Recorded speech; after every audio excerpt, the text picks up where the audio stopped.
This is the Speaking of Writers podcast. I'm Steve Richards. The book is Not in My Book. The author is Katie Holt. Popular romance Bookstagrammer makes her authorial debut in this book. This hotly anticipated romance is The Hating Game meets Beach Read in this sexy and hilarious enemies to lovers writers romance. Rosie, an idealistic and passionate Peruvian American, leaves her Tennessee hometown to pursue her dream of making it in New York as a writer, but her plan is derailed when she ends up in class with her arch nemesis and ex-crush, Aiden Huntington, an obnoxious, surly, and gorgeous literary fiction writer who doesn't have much patience for the romance genre or for Rosie. This book is especially suited for readers who will enjoy the banter of two rival writers, slow burn chemistry, Taylor Swift, and lots of bookish culture all rolled up into one epic love story. Katie Holt is a New York City resident, but a Tennessee native. She studied English with a concentration in creative writing at NYU and fought with every professor to prove that romance novels were worthy of their time. She's a Nora Ephron fanatic, Swiftie, and warm chocolate chip enthusiast. We'll talk about that in a moment. Not in My Book is her very first novel. How many Taylor Swift shows have you seen, Katie? And welcome. Thank you, thank you, thank you for having me. I've actually only ever seen her in person 3 times. I saw her when I was younger, the Speak Now tour. I was lucky enough to get SNL tickets, and I saw her SNL performance. And I just came back from the Era store in Indianapolis. And what did you think of it? Oh my gosh, like I blacked out. Like it was amazing. Like I could barely breathe the whole time. It was amazing. All right, let's get to the book. Not in My Book. Where did the idea for this book come from? I was honestly just in a writer's workshop and it was so intensely vulnerable and intimate. And I was like, wow, like I could not imagine like if I had a crush on somebody in this class, because it would be so much to have to like bear my feelings out to them. And I kind of was just thinking, oh, it's a lot to share your writing, but it's also a lot to share like the very first time you ever write something down with somebody in that kind of way and to write with somebody. And the idea just kind of formed from there. Let's talk about these characters. We've got Rosie and Aiden. How did you create these two, and how much of you is in Rosie? I would say the best and worst parts of myself are in both of them.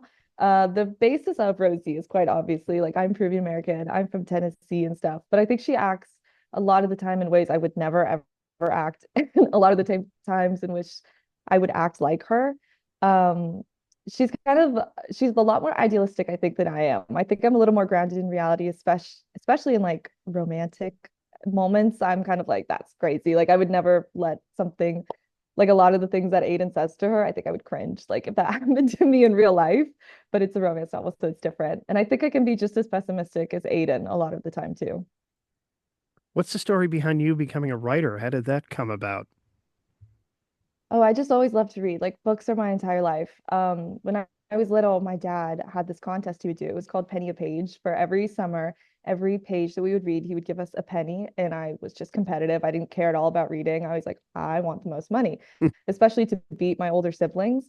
And I just kind of fell in love with reading. And I would kind of write all the time. Like when I was in class, I would write like in the margins, write little stories and stuff. And I couldn't imagine my life without books. Like I work in publishing now. I was a bookseller. Like books are my kind of whole world. So it just felt really natural to become a writer.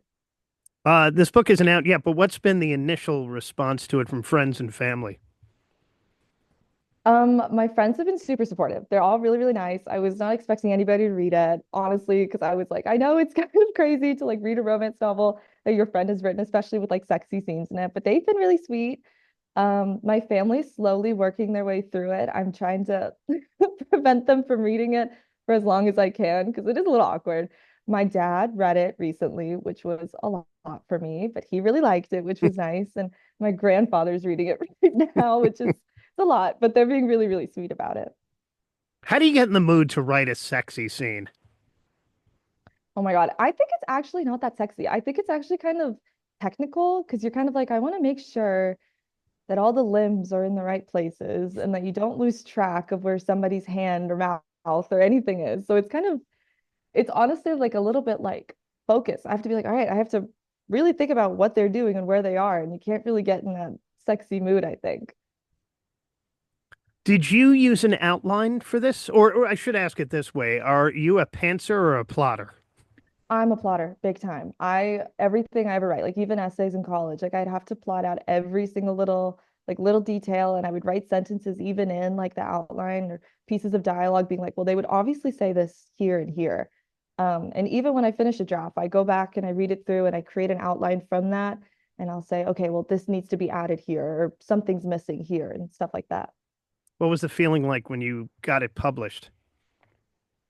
Oh my God, I was in just total disbelief. My agent and I had been trying for about, I think like 5 months at that time, and we'd gotten a couple no's. And we were kind of talking about like next project, being like, all right, well, that's fine. We pick ourselves up, we move on. And I was at work and I was just not expecting the call. I was just really, really immensely grateful that my publisher, my editor took a chance on me. I know, yeah, it's not out yet, so you haven't been able to see it in a bookstore like what the famous indie bookstore in New York City is, the Strand, right? One of the Yeah. famous ones. That will be a special moment, I'm sure. Oh yeah, and I'm actually doing my launch event there because I used to work there, and so it's really, really sweet of them. They're hosting my event in the Rare Book Room, and that'll be a really touching moment, I'm sure. Were there any moments, not to give away too much, of course, or characters, either Rosie or Aiden or any of the other characters, you really enjoyed writing or exploring? Um, I think I really did like writing Rosie because I think she's really chaotic, and I think a lot of the time like fiction and readers can kind of be unkind to chaotic heroines and kind of feel like they're being too childish or whatever.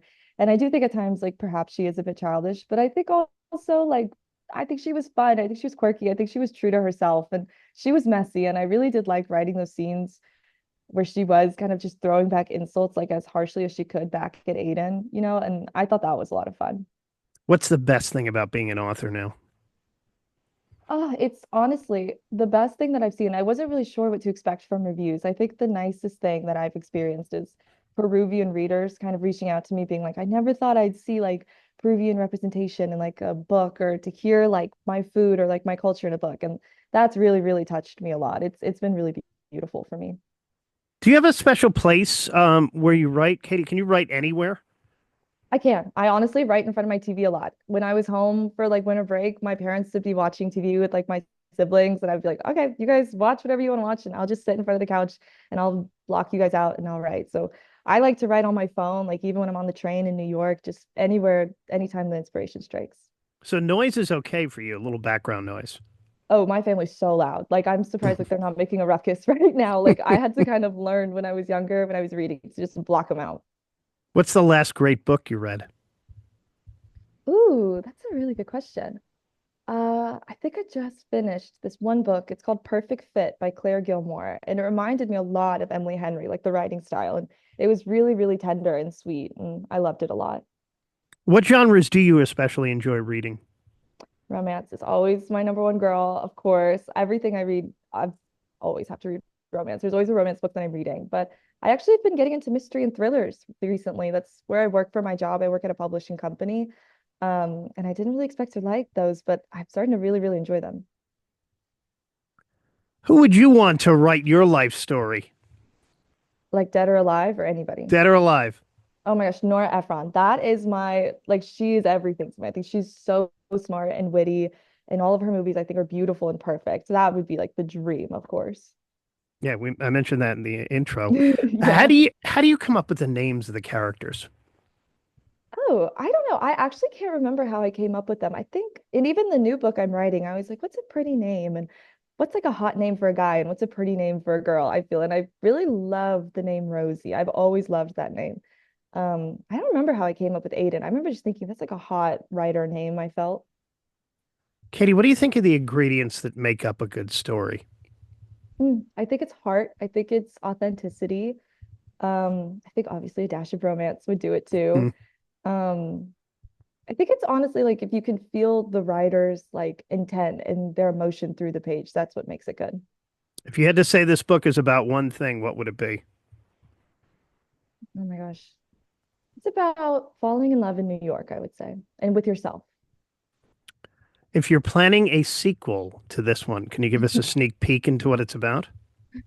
I think if I were to ever write a sequel, it would be about there's when they go on one of their dates, there's two food truck people that are in love, these two food truckers. And I think I would love to write their own little romance story as they figure out their lives in the city together. Are you working on the next book, the sophomore effort? Yes, it's not going to be a sequel. Rosie and Aiden will make a cameo, but it won't be related entirely. Are you feeling more pressure as you go into the second book? Oh my God, yeah, like 100%. I wasn't really expecting to get a second book deal either. So like everything I feel like has just been like a gift and I was just not expecting it. It's way different to write under like a strict deadline with like your editor knowing what the outcome should be rather than like, oh, I'll just write whatever I want and hope somebody likes it, you know? Well, where did the title come from here? I know sometimes the title gives it away, the plot, but where did this title, Not in My Book, come from? We went back and forth on this title a lot, actually. It was named like four different things before it, and we kept on changing it and trying to figure it out. And we came up with just like a list of things that we would say that we thought that they would say to each other. And even though they never directly say not in my book, it was just on the list, and it felt really natural because they both feel so possessive over the book. Mm. So it kind of just came from that. And what would you like readers to take away from Not in My Book? I think I would like them to take away that your voice is your own and that you shouldn't listen to outside critiques, especially if they're mean ones. Criticism that's healthy and kind is fine, but I think you should always keep your voice in whatever you do.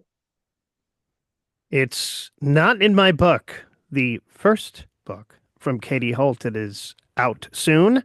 Thank you for joining me. Thank you so much for having me. And this is the Speaking of Writers podcast.